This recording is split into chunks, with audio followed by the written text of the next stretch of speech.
15.5 minutes after the hour, you can call them dummies, but they are far from stupid. For more than 60 years, crash test dummies have been helping to improve the design and function of the cars we drive. What makes them so good at their jobs? Well, our Dr. Howard Torman is here to tell us all about it. Good morning, Doc. Good morning, Harry. Yeah, if you want to see what happens during a car crash, or if you want to see if the things you're doing to prevent injury really work, you could always strap in some nicely instrumented human volunteers, and that's actually been done on a very limited low-speed basis, but for obvious reasons, that's not considered optimal. So the best all-around approach really has been to use mechanical devices, dummies, that are designed to mimic how we would respond in an accident. If commuting to work sometimes gives you a headache, be grateful you're not this guy. Body crash and calibration tests, leg and arm manipulation, electrical rewiring, it's all in a day's work for an automobile crash test dummy at General Motors. Truly no life of Riley, but at least it is an honest living. Well, their sole purpose in life is to represent us in car crashes. When a car crashes, there are two collisions that occur. First, the car crashes, and then the occupant crashes to the interior of the car. Even at crash speeds as low as 30 miles an hour, the forces exerted on the body are tremendous. A car crash may be 100 G-forces, and what that means is if something weighs 2 pounds, then in the crash it weighs 200 pounds. The standard state-of-the-art Hybrid 3 dummy weighs more than 170 pounds. It's his job to measure how much force it takes to inflict injury, severe or otherwise, on a human body.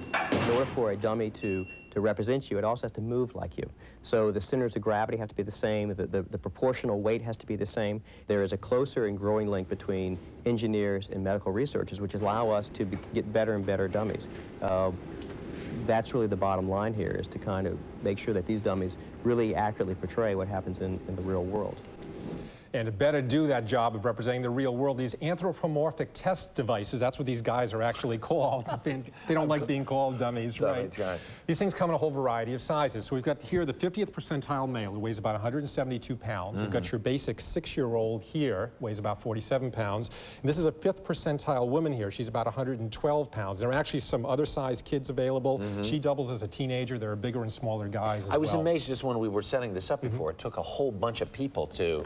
Oh, yeah. 170 some odd pounds of dead weight. 30 miles an hour I didn't really think of as being particularly fast until referred to in that piece in a crash, the kind of G-force, the kind of, that's pretty frightening. Yeah, it doesn't sound real impressive until you start to consider, if you took this guy, your basic 50th percentile guy, and you pushed him out of a 3rd-story window, okay, the forces that he would experience when he impacts the ground, that's equivalent to about a 30-mile-an-hour crash. That's what happens. You take a look at these pictures, it is unbelievably violent. The body is moving around really in an uncontrolled fashion if there's no restraint device. If you hit a wall and you're not properly restrained, there's no airbag or anything, good chance you're going to die. If you manage to hit another car, the energy gets dissipated in somewhat different fashion, but still, you're looking at very serious injuries probably. Skull fractures, broken bones, lots of internal organs busted up. So 30 miles an hour, and by the way, that's 90% of accidents in this country are 30 miles an hour or less. So it's a good standard. I do remember that. Well, boy, just looking at that, and just the very simple explanation, you don't even have to read the rules of the road. It really makes a good reason, rationale for wearing a seatbelt. Absolutely, and using it with the airbag, obviously. Right. Now, some of the other considerations, what about for chest injuries and things like that? Yeah, and how do you design one of these guys so they actually is going to mimic what would happen maybe to you or to me in an accident? What they did was they went out initially, years ago, they just took some basic mannequins and they would make them up in the proper size, proper weight. Then they started getting really sophisticated. They started taking data from different sources and eventually got these guys. These are known as a Hybrid 3 dummy. It was actually designed in '76. This is the current standard. If you take the skin off of the face, you see there's a steel skull inside here. Now inside are 3 sensors that detect the forces in 3 different directions, fore and aft, side to side, up and down. You look down here at the neck, it doesn't look like our vertebral column, but this combination of metal and rubber, it flexes and it extends just like our necks would in a 30-mile-an-hour crash. Sure. Take the shirt off.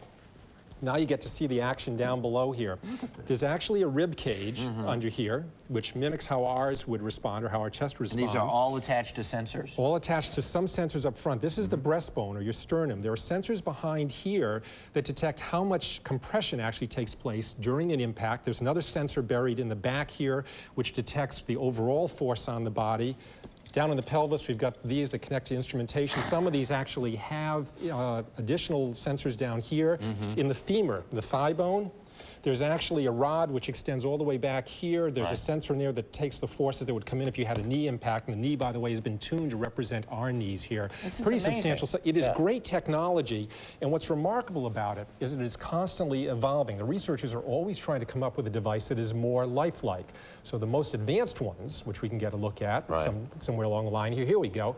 You'll see they actually have a redesigned rib cage. It's curved like ours, has more ribs. They have a clavicle on them, so the seatbelt actually will drape across the body the same way that it would in us, and the forces get more properly distributed.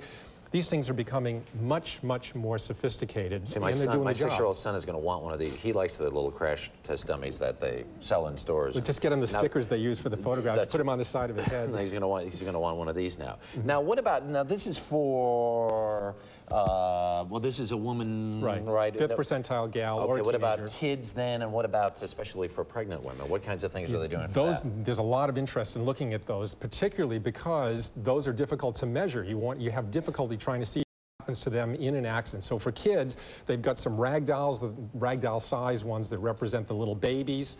They go up in 3-year-old size, 6-year-old size. For pregnant women, General Motors has actually taken the next step, and what they've done is come up with a pregnant dummy. You can see the dummy here. The thing has been designed to mimic about a 7-month pregnancy. So the belly has been designed, and it's not just a belly, by the way. Inside there's also a uterus, which they'll pull out here in just a second, and a kind of a mock-up of a baby, of a 7-month-old fetus.